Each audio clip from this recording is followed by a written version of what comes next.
அவர்கள் கட்சி எப்ப ஆரம்பிச்சாங்க? ஒரு வருஷத்துக்கு முன்னாடி. ஒரு வருஷமா ஏன் பரந்தூருக்கு போல?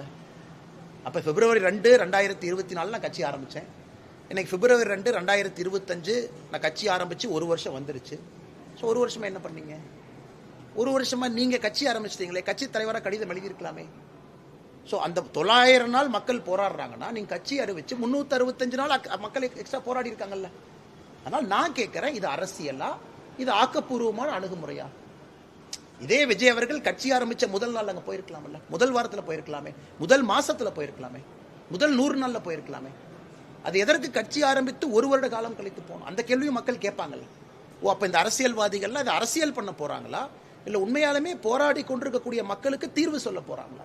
இதையும் சாதாரண மக்கள் கேட்கிறாங்க. அதனால விஜய் அவர்கள் போனது தவறு இல்லை.